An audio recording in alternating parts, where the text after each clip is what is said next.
Halo, Baca Batam Pos. Ketemu lagi sama saya Juanda di Hot News edisi 16 Juni 2023. Nah, kali ini saya cuman berdua aja nih sama Bang Bang Muhammad Nur dari Ya, Ju. Koordinator Liputan Batam Pos. Nah, kami akan membahas berita-berita yang akan terbit di Koran Batam Pos esok hari. Nah, sejauh ini ada sekitar 27 berita yang sudah masuk ke email redaksi Batam Pos. Ini tidak hanya di Batam saja, juga dari Karimun, dari Tanjung Pinang, Bintan, dan Natuna juga. Nah, ini berita ini bakal terus banyak ini sampai nanti jam 7 malam ini akan bertambah terus nantinya berita yang masuk. Nah, kami akan membahas nih beberapa berita yang akan menjadi calon headline untuk halaman 1 dan calon headline-nya di halaman Metropolis. Nah, saya sedikit spill nih, ada beberapa berita yang sudah masuk itu soal ini yang ada lanjutan lagi nih di halaman satunya Batam Pos soal 10 tahun dijadikan budak nafsu oleh ayah kandung. Kami melanjutkan berita ini di halaman 1 dan ada kemungkinan anak kandung lainnya menjadi korban si ayah ini. Nah, dari PPDB, Mas, hari ini hari pertama PPDB jalur zonasi SMP. Nah, bagaimana kejadian hari ini? Nanti kita bahas dengan Bang Nur. Nah, ini ada kabar juga dari dunia kesehatan. Dinkes Batam catat 190 warga terjangkit DBD. Nah, ini cukup lumayan ya kasus ini, 190 warga terjangkit DBD. Nah, ini bagaimana masyarakat perlu mengantisipasi ini agar tidak ada anaknya terjangkit. Nanti kita bahas-bahas ini sama Bang Nur. Lalu juga ada nih berita pensiunan salah satu perusahaan negara ini, BUMN, telantarkan anaknya. Ini juga menjadi bagian kita. Dan satu lagi nih berita yang kita masih setia ngikutin berita ini, isu ini. Krisis air Tanjung Uncang. Nah, kami masih tetap setia, masih tetap mencoba mengikuti bagaimana krisis air di Tanjung Uncang yang masih belum teratasi sampai sekarang. Nah, saat ini keluhan masyarakat adalah kemarin janjinya dari Spam Batam akan menyuplai mobil tangki. Nah, hari ini suplai mobil tangki terhenti. Waduh, ini nggak kebayang mungkin bagi pembaca Batam Pos, membayangin bahwa krisis air berhari-hari lalu pasokan mobil air tangki berhenti. Bagaimana itu jadinya? Coba dibayangin deh. Nah, tanpa berlama-lama nih, kita langsung berbincang-bincang dengan Bang Nur. Ya. Selamat sore Bang Nur. Sore Ju. Gimana keadaannya hari ini? Alhamdulillah sehat. Alhamdulillah sehat. Ya. Ini Bang, banyak banget berita yang sudah masuk nih Bang. Ya. Ada beberapa, ada dari kesehatan, ada dari PPDB. Lalu masih ada yang kita setia, yang tadi saya bilang masih setia kita nih, krisis air Tanjung Uncang ini. Betul, yang masih terus berlanjut saat ini. Nah, boleh mungkin bisa dijelasin ke pembaca Batam Pos Bang. Berita-berita apa sih yang rasanya ini di halaman 1 dan ini nantinya di halaman Metropolis? Ya, baik Jo. Jadi kita ke ini dulu lah, yang masalah krisis air ya. Krisis air, karena ini menyangkut kepentingan orang banyak ya. Karena ini udah berlarut-larut kan gitu ya. Ya kemarin sempat ada yang katanya meninggal dunia ya Bang ya. Ya, jadi sebelumnya ada yang masuk UGD terus ada yang meninggal dunia karena terlalu sering bergadang menunggu air mengalir gitu. Dan sekarang ketika tangki air datang itu juga bukan langsung menyelesaikan persoalan gitu ya, karena jumlahnya terbatas, akhirnya berebut. Nah, kisruh juga jadinya ya, saling sikut-sikut nih. Saya butuh air, semua butuh air kan gitu. Memang betul. Nah, betul. ini menjadi persoalan serius karena memang persoalan air ini bukan persoalan sepele ya. Tapi menjadi kebutuhan dasar yang memang seharusnya tidak terjadi di kota modern seperti Batam ya. Ya, yang infrastruktur dibangun harusnya juga infrastruktur air juga dibangun dengan baik begitu, ya Bang. Harusnya begitu. Apalagi kan daerah Tanjung Uncang itu kawasan industri. Industri galangan kapal, di sana banyak karyawan yang tentunya mereka harus pagi-pagi udah harus beres-beres untuk bekerja. Pulang juga harus begitu. Tapi kalau sudah pulang dihadapkan dengan kondisi yang tidak ada air kan ini bisa begadang di malam hari, paginya mungkin tidak tidak bisa full bekerja ya mereka ya. Itu efeknya luar biasa. Efeknya nanti ketika bekerja mereka mungkin tidak Fokus. maksimal. Dan juga rawan itu tadi pertengkaran antar warga karena rebutan air tadi. Baik. Jadi kita berharap spam jangan hanya sekedar janji gitu ya. Tapi benar-benar mengirimkan, kalau janji mengirimkan air di mobil tangki, ya ditepati saja kan gitu loh. Dan diatur, harus ada pengaturan supaya tidak saling berebut gitu. Nah, saya dengar kemarin itu satu RW itu kebutuhannya 10 tangki air. Tapi yang datang 2 atau 3 ya, tentu pasti jadi berebut dong itu. Belum RW lainnya. Iya, belum RW lainnya gitu. Pasti akan berebut ini. Ini mungkin harus jadi perhatian serius bagi pemerintah ya untuk bagaimana menyelesaikan ini. Selain dari air ada lagi nggak sih Bang? Yang tadi soal itu rencana Metropolis ya. Ini Metropolis. Iya, yang air ini Metropolis. Kemudian yang soal DBD tadi ya. DBD 198 kasus sampai Juni ini ya. Juni. Ya lumayan tinggi. Tapi kalau dibandingkan dengan tahun lalu yang 300-an ya itu. Oh ini termasuk agak sedikit rendah ya. Turun. Tapi ini kan baru pertengahan tahun gitu. Okay. Artinya potensi masih bisa meningkat, apalagi sekarang musim hujan kan ya. Berarti ini wajib diantisipasi. DBD kan bukan dia berada di tempat yang jorok, tapi justru berada di tempat-tempat air yang tergenang yang bersih gitu kan gitu. Nah ini juga harus biasanya di pemerintah kita kan ada namanya Jumantik ya, yang aktif juga melakukan kegiatan pembersihan air-air tergenang supaya masyarakat supaya air-air itu tidak menjadi tempat nyamuk DBD berkembang ya, Aedes aegypti. Berarti tidak hanya problemnya pemecahan masalah tidak hanya pemerintah tapi masyarakat juga harus turun aktif ya untuk membersihkan. Justru masyarakat yang ini kan membersihkan problem pemerintah juga banyak yang berair-air itu ya, genangan air atau semacam. Iya betul. Itu ke Metropolis juga. Ini Metropolis. Metropolis juga. Kemudian masih banyak sih, PPDB juga masih. PPDB masih di Metropolis. Ya. Kalau untuk tingkat SMA sih sebenarnya membuat para orang tua khawatir itu kan lamanya verifikasi.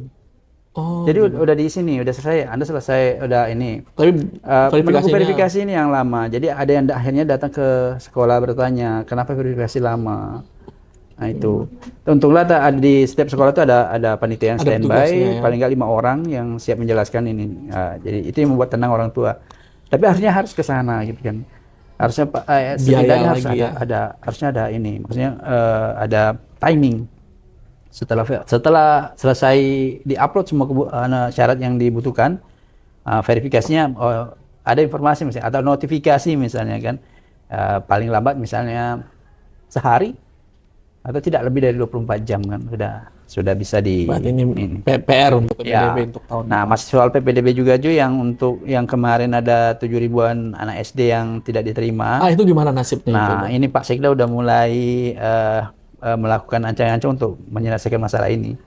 Ini enggak nambah jumlah. Kayak tidak juga. Ternyata setelah diverifikasi lagi, ada sekitar 1.600-an yang kosong gitu ya.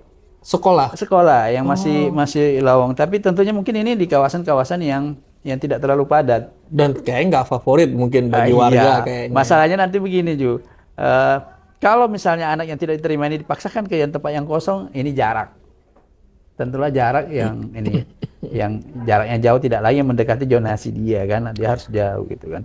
Nah, perlu solusi yang tepat karena orang tua biasanya selain mencari negeri itu juga dalam rangka efisiensi biaya ya, transportasi ya. Makanya ada zonasi ya, supaya yang terdekat ini tidak masyarakat juga bisa mengurangi pengeluaran mereka dari aspek biaya transportasi anak-anak gitu kan. Semoga ada solusi yang terbaik dari ini ya Bang ya. Pak Sekda berjanji akan memberikan solusi terbaik. Jangan solusinya memaksakan menambah rombel atau jumlah anak, itu juga akan membebani pendidik juga nantinya. Betul. Apalagi sampai 2 shift lagi kan itu nggak efektif. Tidak efektif nanti. Apalagi dalam satu kelas misalnya sampai 40-50, waduh, udah tidak efektif banget. Kebayang lah. Ini masih di Metro. Ya, ini masih di Metro. Berarti gitu. Beberapa berita yang tadi pembaca Batapos masih nanti bisa baca di sesi Metropolis. Ya. Nah, ini untuk halaman 1. Halaman 1 kita masih ini. Boleh spill dikit Bang. Jangan banyak-banyak. Kalau banyak-banyak nanti nggak.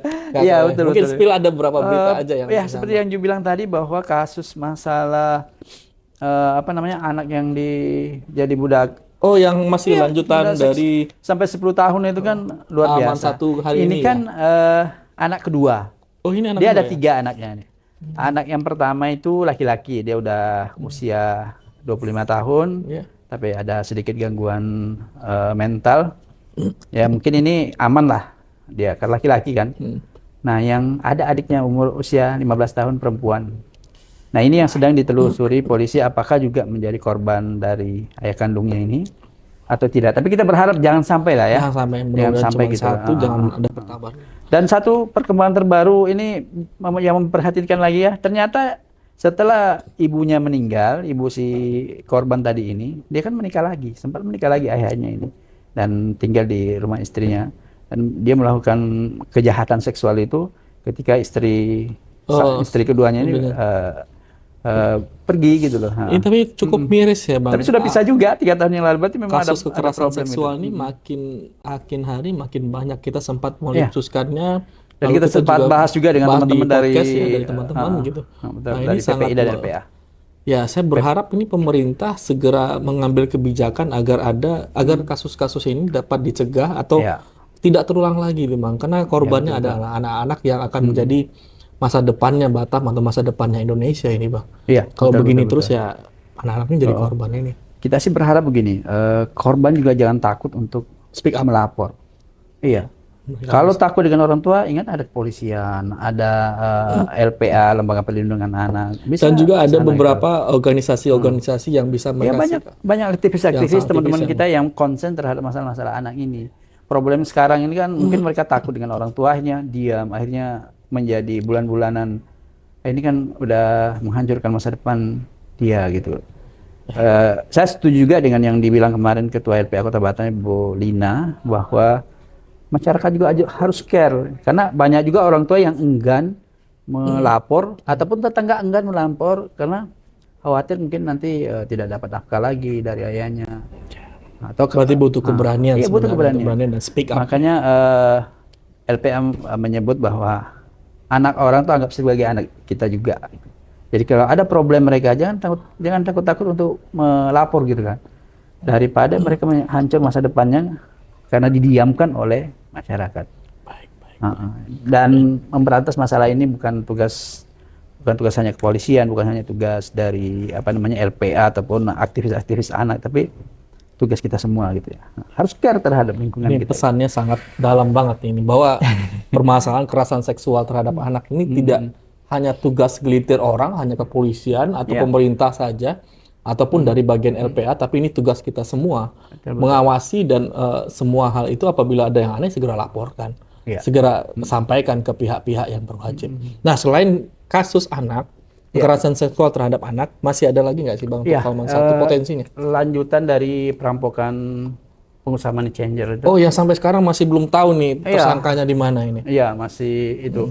Dan hari ini kan kita membahas soal ini ya. Ternyata awalnya kita menduga polisi beneran pelakunya gitu kan. Oh, ternyata bukan. Ternyata ini orang yang menyamar sebagai polisi. Saya sudah lihat statementnya itu polisi gadungan, kata polisi gadungan. Kasat Reskrim. Tapi memang modusnya luar biasa karena dia menyamar seperti seorang buser gitu. Seolah-olah dia beraksi polisi. di siang hari loh. Dia seperti seorang buser yang mengejar penjahat, memepet, kemudian memborgol bahwa seolah-olah yang ditangkap ini adalah kayak pelaku kriminal, sebuah penangkapan kriminal. Betul, ya, tapi kemudian ini adalah semua barang perampokan, gitu. Perampokan murni ya. Dan dia bukan polisi ya, Bang ya. Bukan polisi. Kalau menurut keterangan dari teman-teman dari kepolisian bahwa itu polisi gadungannya hanya menggunakan atribut-atribut polisi dalam beraksi dengan modus seolah-olah mereka anggota buser gitu kan. Seolah-olah gitu kan. Karena kasus ini cukup meresahkan ya, Bang, karena Batam ini adalah kota industri, pertumbuhan ekonominya lagi meningkat. Betul. Keamanan dan ketertiban ini sangat perlu dijaga gitu. Dan saya berharap polisi dapat segera menangkap dan ini. Modus ini berbahaya. Karena siapa saja bisa jadi korban gitu. Siapa saja bisa dan jadi korban. Dan ketika itu mereka mengaku misalnya buser gitu loh, masyarakat yang lain kan tidak akan berani mendekat, tidak akan berani menolong loh, karena anggapan itu penangkapan gitu. Padahal perampokan gitu kan. Ngeri sedap ini modusnya ini. Ngeri itu juga. Ada nih, saya jangan banyak-banyak nih, Bang. Oh ya, satu lagi lah ya. Satu lagi boleh nih, saya kasih nih, Bang. Tapi kalau banyak-banyak besok ya tahu semua nih koran kita. Iya betul. Apa nih, Bang? Wah, ini calon ya, headline nomor 1. ini masih lanjutan konsen Pak Mahfud ini, TPPO. TPPO. Oh, perdagangan orang ya. Iya, jadi ada lagi yang ditangkap juga. Wah. Dan yang miris lagi ini, ada dugaan oknum. Wah. Oknum terlibat. Ya kita nggak usah sebut oknumnya dulu ya. Kalau sudah ada keterangan resmi nanti dari institusinya, oke, kita buka sama-sama. Jadi dia menampung TKI ilegal yang akan dikirim ke luar negeri. Berarti menampung Memberi TPPI. tempat terlaksananya TPPO. Wah, Ini kejahatan juga gitu loh. ini layak ditunggu untuk besok Ya. hari. Di samping itu ada juga penangkapan lain orang-orang yang merekrut dari Jakarta, dari Lombok, dari Bali. Ya, saat ini saya melihat beberapa, tidak hanya dari kepolisian, pengungkapan kasus PMI non prosedural ini masif di beberapa daerah ya. Iya. Tak hanya Batam, tapi juga dari Bintan dan beberapa daerah Iya, lainnya. betul. Kayaknya ini menjadi memang benar seperti kata Kapolda beberapa waktu lalu, mereka memperangi TPPO. PMI non prosedural Ya. ini, penempatan. Ya, karena ini menyangkut harkat dan martabat ini. Karena mereka yang berangkat secara ilegal itu tidak ada jaminan perlindungan di sana kan gitu. Mereka bisa jadi menjadi korban perdagangan selanjutnya setelah sampai ke negara tujuan.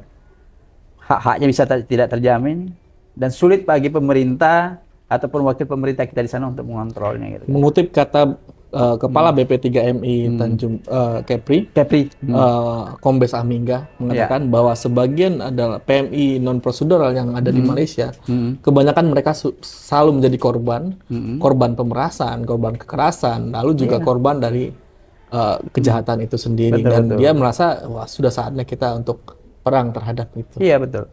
Bisa jadi ATM berjalan oknum-oknum di sana kan gitu loh. Karena mereka dalam posisi yang sulit gitu kan. Oke. Mau melawan mereka ilegal? Nah, gimana kan itu? Oke, Bang Nur, makasih banyak nih untuk sudah spill. Sebenarnya masih banyak Jo, cuma kalau banyak Bang nanti akan tahu nih Bang. Apa nanti berita kita besok pencinta membaca Batam Post tak buka koran lagi nih, udah selesai nih gitu ya, tinggal share ke teman-teman ya gitu ya. Oke. Tapi paling tidak kita udah ngasih gambaran bahwa akan ada berita seperti itu esok. Detailnya silakan baca gitu ya. Sip. Oke, membaca Batam Post, itulah bincang-bincang saya dengan Koordinator Liputan Bang Muhammad Nur. Waduh, bincang-bincangnya tuh banyak banget ini. Nah, mulai dari PPDB, kesehatan, PMI, lalu ada perampokan juga yang modusnya ngeri-ngeri sedap ya. Sedap, betul. Ini wajiblah dibaca untuk esok hari. Nah, selain bisa membaca di koran Batam Post esok hari, dapat juga memperbaharui informasi melalui batampos.co.id. Namun juga dapat bagi para generasi Z juga bisa membaca atau melihat informasi-informasi di Instagramnya Batam Post. Nah, sekian aja pembaca Batam Post, bincang-bincang saya dengan Bang Muhammad Nur. Sampai jumpa di edisi esok hari dan salam redaksi.